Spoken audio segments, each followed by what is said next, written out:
Hello all, welcome to the first episode of the Bastard Review. I'll be reviewing the various wrestling DVDs in my collection and anything else that crosses my path.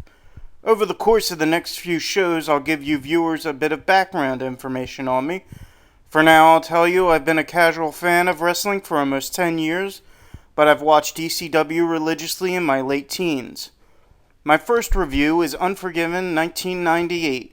The very first Unforgiven saw 21,427 fans packed into the Greensboro Coliseum in Greensboro, North Carolina on April 26th. The show started with the Nation of Domination facing Farouk, Steve Blackman, and Ken Shamrock. The story mainly revolved around Farouk taking on his former group members. The Nation was made up of a not yet fatter than muscular Mark Henry, D'Lo Brown, Kama Mustafa, who later became the Godfather, and The Rock, who was not only the Intercontinental Champion, but also the new leader of the Nation, having ousted Farouk recently. I'm going to say this often, I'm not a fan of six-man tags. They're rarely given enough time, and everything feels rushed.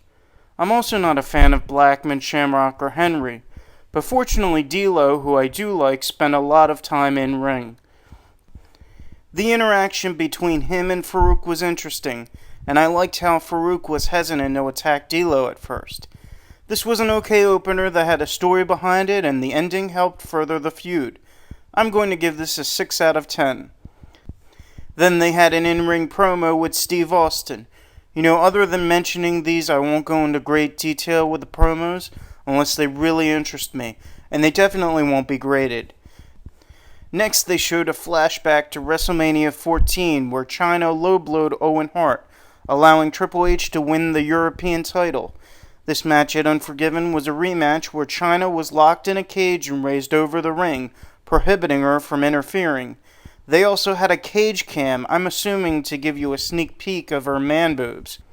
Overall, this was a decent match. There was obvious interference from Road Dogg and X-Pac, and the ending was good. It helped prolong the feud. And I think shortly after this, Owen hooks up with the Nation and they start a feud with DX. I'm going to give this match a 7 out of 10. It had a hokey stipulation with the cage, but Owen and Hunter are great wrestlers that can put on a good show. After that, Jim Cornette came out and introduced the new Midnight Express made up of Bart Gunn and Bob Hardcore Holly. They took on the Rock and Roll Express for the NWA World Tag Team titles. This was an odd match, and doing some homework, I found out it was part of a supposed NWA invasion angle that went nowhere really fast. This match was mainly to showcase the new Midnight Express. I really didn't like it, and things took a turn for the worse when Jim Cornette came into the ring and wanted to fight the ref. It was a pretty boring match, nothing but filler, and I don't even understand why it was on the card to begin with. I'm going to give this a 3 out of 10. As a side note, Bart Gunn looks like a buffed up Jim Morrison. Go back and see if you notice that and then get back to me. After that, Luna Vachon, I hope I said her name right, cuts a promo with, I believe, Michael Hayes, and Goldust looks like a reject from Alice in Wonderland. The next match was Luna and Sable performing an evening gown match, which did a whole lot of nothing for me. Neither women have much talent, and it was a pointless match.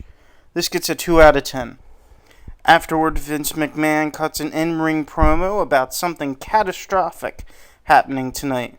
This was pretty much a time waster. The next match, the New Age Outlaws faced the Legion of Doom 2000 for the WWF Tag Team titles. Road Dogg introduced a Love Doll as their coach, and Sonny came out with the Legion of Doom looking good and standing out. A decent match where you thought the Legion of Doom won, but they pulled a swerve, and the New Age Outlaws were declared the winner. I'm going to give this match a 7 out of 10. After that, Jeff Jarrett came out and sang with Sawyer Brown. Naturally, this was skipped because I am not a fan of country. Steve Blackman came out and got beat up by Jeff Jarrett.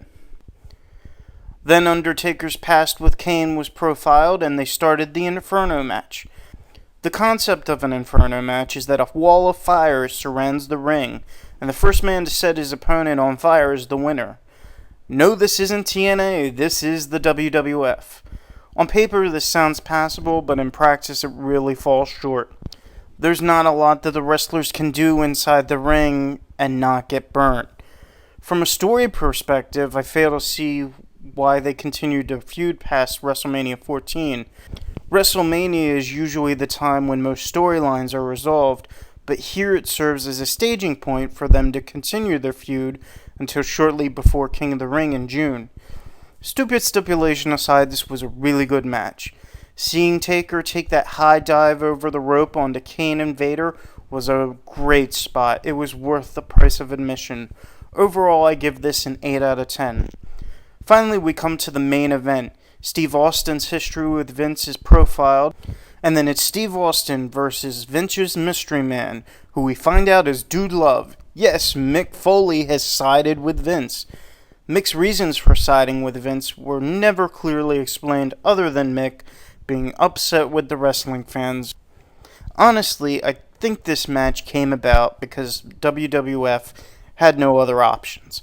Shawn Michaels was injured, Kane and Taker were in the middle of a feud, and The Rock and Triple H were still making names for themselves. There was really no one else for Steve Austin to face other than Mick Foley.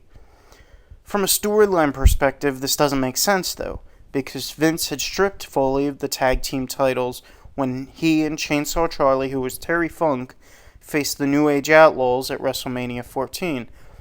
So why would Vince side with someone who cost him a title belt a mere month before? Doesn't really make sense. Logic aside, it's a really good match, and honestly, Dude Love is my least favorite persona of Mick, but it was a good main event. I'm going to give this a 8 out of 10. There were some sick bumps that Mick took, and they really made me cringe. Overall, I'm going to give Unforgiven 1998 a 7 out of 10.